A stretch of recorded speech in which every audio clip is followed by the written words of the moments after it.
Assembly Bill 293 by Assemblymember Levine, enacting to prisons and declaring the urgency thereof to take effect immediately. Mr. Senator Vidak. Madam President and members, I rise today to present Assembly Bill 293. The Department of Corrections does not currently have a procedure for handling threats made against those who work in our correctional facilities. AB 293 will improve public safety by creating uniform procedures to investigate serious threats made against a correctional officer or their family. AB 293 has received unanimous support. I ask for your aye vote. Any discussion or debate on Assembly Bill 293? Senator Nielsen. Madam President, ladies and gentlemen of the Senate, let me throw my support behind this from personal experience. I know the phenomena of threats. I've had to deal with it many times having officers parked out in front of my home through the night. That's because of my role at the Board of Prison Terms. But this is a situation that happens very regularly, and I would argue more regularly now because of the nature of who remain in our prison system and who are on parole. These individuals not only have the capability of threatening people to intimidate, they further have the ability to carry it out. Hence, our need to be protecting and wary is all the greater. From the heart, I urge an aye vote for all of those officers who go to the line and take the risks that they have to take in those institutions. Urge an aye vote. Any further discussion or debate? Seeing none, Senator Vidak, would you like to close? I respectfully ask for an aye vote. Thank you. Is there any objection to the use of unanimous roll call? Seeing none, ayes 38, no 0 on the urgency. Ayes 38, no 0. The measure passes. File item 95, Assembly Joint Resolution 23. Mr. Secretary, please read. Assembly Joint Resolution 23 by Assemblymember Bonilla relative to Title IX. Senator Jackson. Madam President and colleagues, I am delighted, particularly given the timing, to be presenting this year's recognition of the passage of Title IX 43 years ago. Its 43rd anniversary. In 1972, the United States Congress, in its infinite wisdom, enacted Title IX, which states, quote, "No person in the United States shall on the basis of sex be excluded from participation in, be denied the benefits of, or be subjected to discrimination under any education program or activity receiving federal financial assistance." Today, many of us stood here and observed two extraordinary young women be honored on our floor as the National Engineering Design Challenge champions for 2015. I submit to you that such a thing would not have been possible but for the advance of Title IX and the commitment to gender equality in our schools. I would also submit to you that many of you who watched yesterday's extraordinary effort by the United States women's soccer team winning the World Cup and on a 5-2 exemplary victory, exciting game against the very, very poised and I think respectful women of Japan. This was an example of how Title IX has given women the opportunity not only to compete on an international level, but to succeed and to do their country proud. It was a wonderful game to watch, and as we recognize the importance of Title IX, both in education and in sports, and also in prohibiting sexual discrimination on campus, sexual discrimination and harassment, we recognize the importance of this critical piece of legislation 43 years ago. Now, as someone whose career preceded Title IX, I can say that as a young athlete in school, I was denied, as were my peers, the opportunity to compete on a level similar to that of our male counterparts. And as a result, a generation or several generations grew up without the advantages of being able to enjoy the benefits of competition, of team sports. We know today that those young women who do participate in sports are more likely to graduate from school, they're more likely to do well, they're less likely to get involved in drugs, and they're less likely to suffer through teenage pregnancy. This has been an extraordinary win-win, and I would like to point out that statistics in 1996, girls constituted 39% of high school athletics, compared to just 7.5% back in 1971. While we're not at the level of parity that we should be, we recognize that events like yesterday inspired young girls, young women, and I would submit all of us to the amazing opportunities and amazing values in athleticism that women can demonstrate just as well as our male counterparts. And in fact, 25% of the soccer roster for the Women's World Cup champions is actually from California. And the 6 players on the team, Shannon Box, whose hometown is Redondo Beach, Whitney Engen from Rolling Hills Estates, Alex Morgan from Diamond Bar, Kristen Press from Palos Verdes, Megan Rapinoe, from Reading, and Amy Rodriguez from Lake Forest, all from Canada. These are young women who were able to hone their extraordinary skills as a result of Title IX. It is with great pride I bring this to you, but not without a caveat. You see, the United States men's team made it to the round of 16 in the 2014 World Cup, the round of 16. They earned $9 million. The United States Women's World Cup champion team this year earned $2 million. Indeed, the German team that won in 2014, comparable to our women's team, where we won $2 million, they earned $35 million. So you see, we haven't quite reached that level of equality, and yet I will bet every single person in this room who watched that event yesterday could not have cheered more, could not have been more proud and more pleased than watching our American women win yesterday. With that in mind, it is my honor and privilege to bring forward, on behalf of Assemblymember Bonilla and a variety of the women and men in this legislative body, the acknowledgement and the celebration of the 43rd anniversary of one of the most critically important pieces of equality-based legislation in this country's history. And with that, I would ask for your aye vote. Thank you. Senator Nguyen. Thank you, Madam President. Permission to read and also ask a question? Without objection. Thank you. On the resolution, the clause 9, it says the members of the United States Women's National Soccer Team, which is ranked number 2 in the world, and continues to make our nation proud. The question is, we're now number 1. Right, not 2 anymore. We Yes. are number 1. Thank you, and so I just wanted to point that out, and that we are number 1. Congratulations to our women's soccer team yesterday. Way to go. Thank you. Senator Gaines. Thank you, Madam President, members. I did want to take a moment and thank the senator for bringing up Title IX, but just proud about Megan Rapinoe and her efforts on the U.S. women's soccer team from Redding, California. And she talks about, quote, "My family is really important to me." She's a U.S. winger, and she speaks of her childhood in Redding.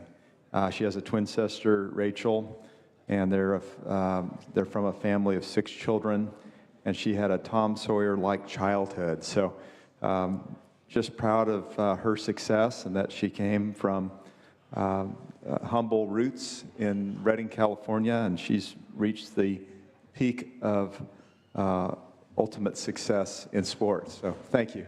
Thank you. Senator Allen. I just wanted to join my voice in chorus in celebration of Title IX. I think Title IX, of course, was on great display yesterday in that wonderful match. I'm a big soccer fan myself. I'm proud that 3 of the members of our national team are my constituents. And I also am proud of the great Bruin coach, Jill Ellis, who coached the team to victory. She had worked for many years at UCLA as a coach there to championships, and is a real another exemplar of the incredible spirit of Title IX, which I got to experience myself as a school board member, seeing our wonderful young women perform and compete at high levels in my home school district. So I'm really proud to join in this celebration. I also want to ask my colleagues, we're going to work together to get the California members of the national team here to the Senate floor to celebrate them and honor them in the near future. So thank you. Senator Jackson, please close.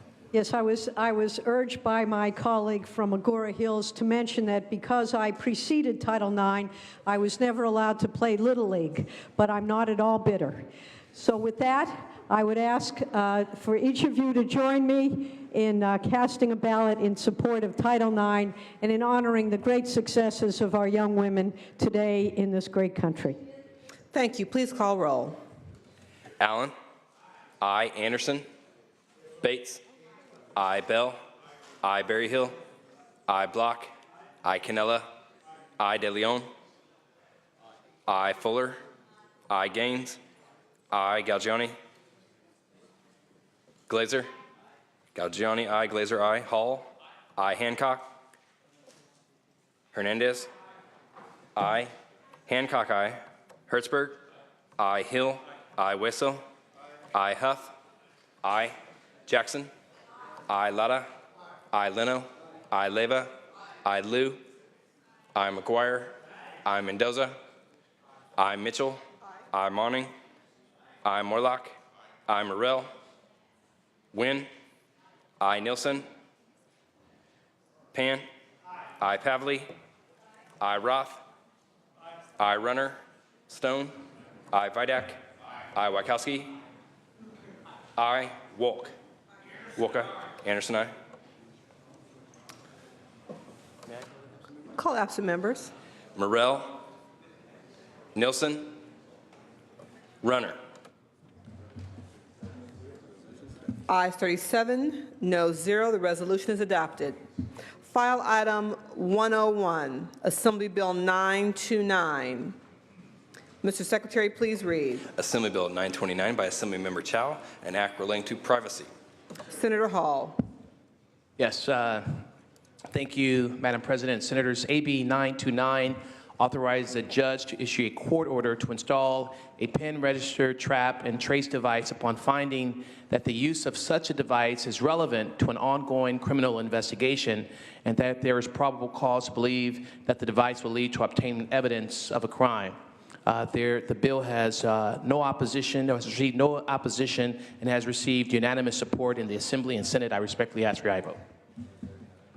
Thank you. Is there any discussion or debate on this measure? Seeing none, is there any objections to the use of unanimous roll call? Ayes 39, no 0. The measure passes. File item 102, AB 1093. Senator Monning, Mr. Secretary, please read. Assembly Bill 1093 by Assemblymember Eduardo Garcia, an act relating to public safety and declaring the urgency thereof to take effect immediately. Senator Monning. Thank you, Madam President. Members, AB 1093 makes technical changes to the Supervised Population Workforce Training Grant Program established by the legislature in 2014. This program provides quality workforce training and job placement services to men and women who are reentering communities from incarceration. Members, I ask that you join me in making technical fixes to this important workforce training program by voting aye on AB 1093. Thank you. Is there any discussion or debate on this item? Any discussion or debate? Any objections to the use of unanimous roll call? Seeing none, ayes 39, no 0 on the urgency. Ayes 39, no 0. The measure passes. Moving on to file item 107, Assembly Bill 296. Senator Galgiani, Mr. Secretary, please read. Assembly Bill 296 by Assemblymember Dodd, an act relating to weights and measures. Senator Galgiani. Thank you, Madam President. Members, I present to you AB 296 on behalf of Assemblymember Dodd. AB 296 extends local government authority to recover costs associated with the administration of the annual device registration program to 2019. That authority is scheduled to sunset next year. County sealers of weights and measures are tasked with identifying and testing any scale, meter, pump, or other weighing and measuring device that is used in this state to determine the price of an item or commodity offered for sale. All local consumer protection inspection activity is funded entirely by registration fees. Without the authority to collect these fees, inspections by county sealers would be significantly curtailed, compromising consumer protection and market competition. The bill has bipartisan support. I respectfully ask for your aye vote. Any discussion or debate on the measure? Any discussion or debate? Seeing none, Mr. Secretary, please call the roll. Allen. I. Anderson. I. Bates. I. Bell. I. Berryhill. I. Block. I. Canella. I. De Leon. Fuller. I. Gaines. I. Galgioni. I. Glazer. I. Hall. I. Hancock. I. Hernandez. I. Hertzberg. I. Hill. I. Wessel. Huff. Wessel. I. Huff. Jackson. I. Latta. I. Leno. I. Leva. I. Liu. I. McGuire.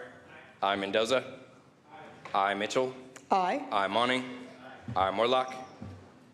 I. Morrell. Wynn. Nilsson. Pan. I. Pavley. I. Roth. I. Runner. Stone. I. Vidak. I. Wachowski. I. Wolk. Wolk, aye. Call the absent members. Nielsen, aye. De Leon. Huff. Morrell. Aye. Wynn. Runner. Ayes 36, no 0. The measure passes. We're going to return to file item 104, Assembly Bill 1375. Mr. Secretary, please read. Assembly Bill 1375 by Assemblymember Thurman, an act relating to non-payment of fines. Senator Hall. Yes, thank you, Madam President. Senators, AB 1375 would increase the rate of credit for incarceration against criminal fines from a minimum of $30 per day to $125 per day. The change reflects a change in inflation and the minimum wage for the established $30 rate in 1976. The bill has no votes. I respectfully ask for your aye. Is there any discussion or debate on this measure? Seeing none, any objection to the use of unanimous roll call?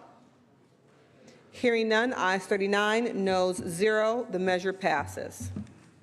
We'll move on now to file item 112. Assembly Bill 970. Senator Leyva? We will pass.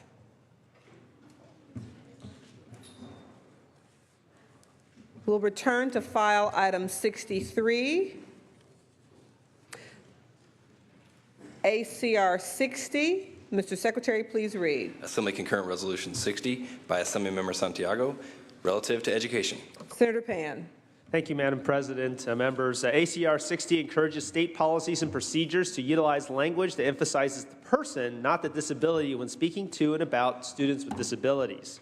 We often know that language is often used to refer to students with disabilities often have a deep impact in shaping beliefs and attitudes about these students. And when we identify and describe students with disabilities primarily in terms of their disability or medical diagnosis, we often devalue and stigmatize them.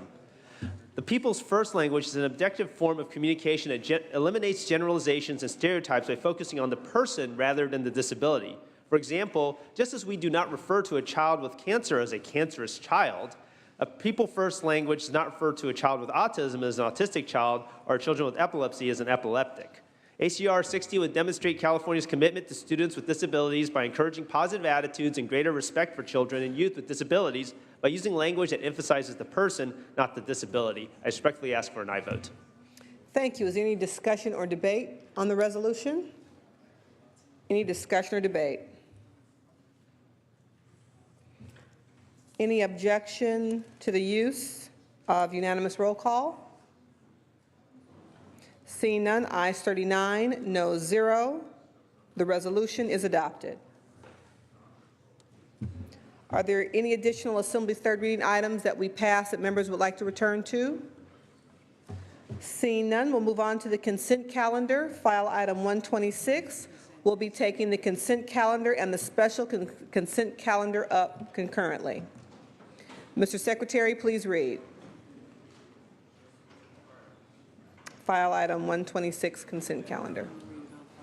Assembly Concurrent Resolution 14, Assembly Bill 950, 794, 1083, Senate Concurrent Resolution 57, Senate Bill 146. They'll be deemed read.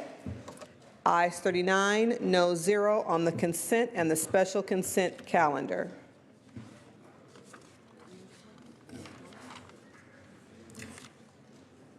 Returning to file item 12, the governor's appointment, Senator De Leon.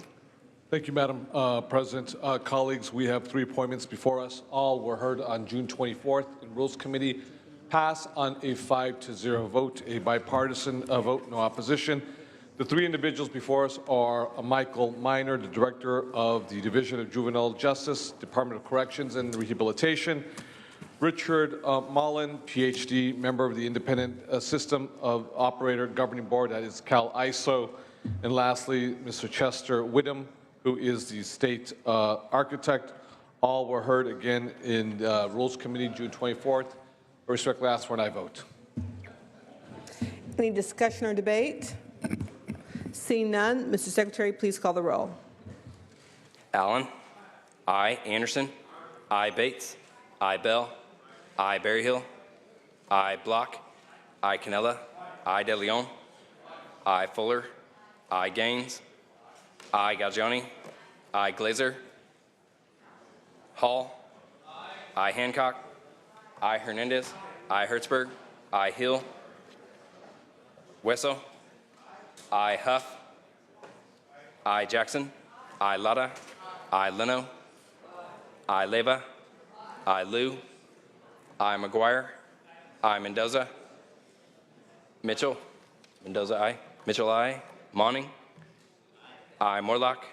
Aye. Morrell. Aye. Wynn. Nilsson. Aye. Pan. Aye. Pavley. Aye. Roth. Aye. Runner. Stone. Aye. Vidak. Aye. Wachowski. Aye. Wolk. Wolk, aye. Call the absent members, please. Glazer. Aye. Hill. Aye. Wynn. Aye. Runner. Ayes 39, no 0. The gubernatorial appointments are confirmed. Colleagues, if we could have a little more attention and quiet on the floor, please. We're returning to privileges of the floor. Senator De Leon. Thank you very much, Madam President. Colleagues, if I can get everyone's attention just for a couple of moments. I rise to introduce and welcome Consul General Alejandra Garcia Williams, who is the newly appointed General Counsel of Mexico here in Sacramento. Now, since 2009, she served as Consul General down in Orange County, in Santa Ana to be specific, and she also acted as Deputy General Counsel, or Consul General, and then Acting Consul General in the city of San Francisco. Consul General Garcia Williams has been a member of the Mexican Foreign Service since 1992, with key expertise in several areas, human rights as well as immigration. Now, prior to her post in San Francisco, Consul Garcia Williams led the Office of Internal Politics, Human Rights, and Legal Affairs at the Mexican Embassy in Paris, France. During the post, she also acted as delegate of the Mexican representation before the Organization for Economic Cooperation and Development, that is the OECD. She also served as advisor for the Mexican Secretary of Foreign Affairs and worked in the Mexican Embassy in Washington, D.C. in the United States. Born in Mexico City, Consul Garcia Williams has a certificate in diplomacy on international finances and politics from the University of Oxford, Great Britain, and a BA in international relations from esta Universidad. Iberoamericana in Mexico City. We are very, very excited to welcome her to Sacramento to continue our very strong relationship with Mexico. We share very deep cultural and social ties with our southern neighbor, but also have extensive economic ties that can only be strengthened through continued cooperation. Colleagues, please join me in welcoming our new Consul General from Mexico to be our Consul General, our Mexican Consul General here in the city of Sacramento. She will be chief point liaison between us and the Secretary of Foreign Affairs, as well as the executive branch in Mexico, and has been very busy. For those who are going to Mexico City in less than a month, she's been working furiously behind the scenes to put all these wonderful meetings together for us. So let's give her a warm Senate welcome to our new Consul General, Alejandra Garcia Williams.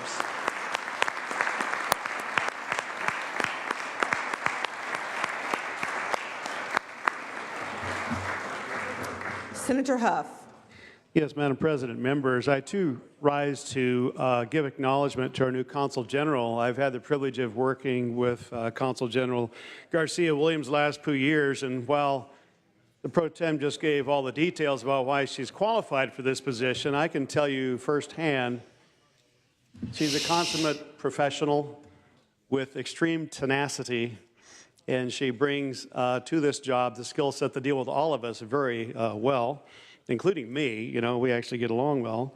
And I look forward to working with you in a different venue, a different place, but appreciate the friendship we've developed over the years and look forward to continuing that. Congratulations, welcome to Sacramento, and to your daughter also.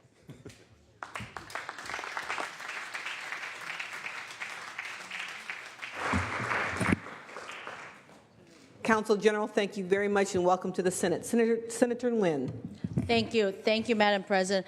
I've also have had the pleasure of knowing and working with Consul General Garcia Williams for several years now. She was appointed by the Mexican State Senate as the Mexican Consul of Santa Ana in December of 2009 while I was at a county supervisor. In my experience, she has always been gracious, approachable, and has the ability to truly connect with the public.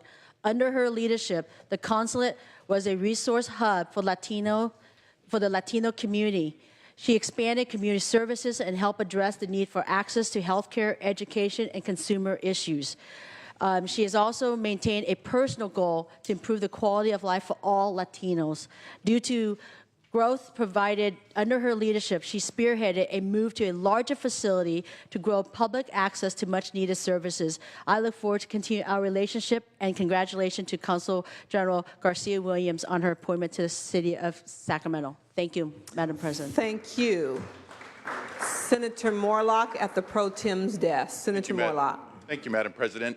What wasn't said is she also served in the country of the Netherlands and can speak Dutch. Very useful, very exciting.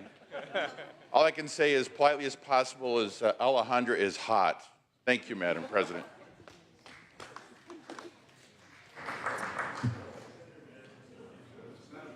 Mr. Pro Tem at his own desk.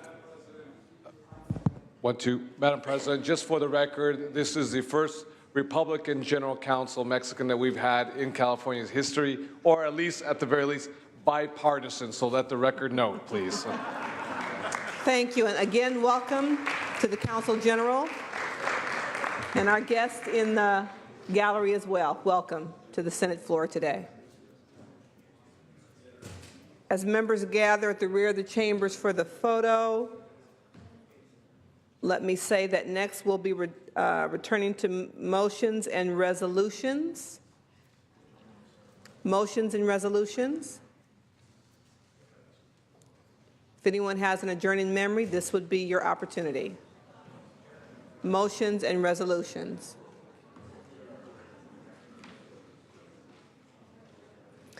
Seeing none, and if there's no additional business, Senator De Leon, the desk is clear. Thank you very much, Madam President. Colleagues, welcome back from our July 4th weekend. With that, have a productive next few days, and we will she'll convene, I should say, on Thursday at 9 a.m.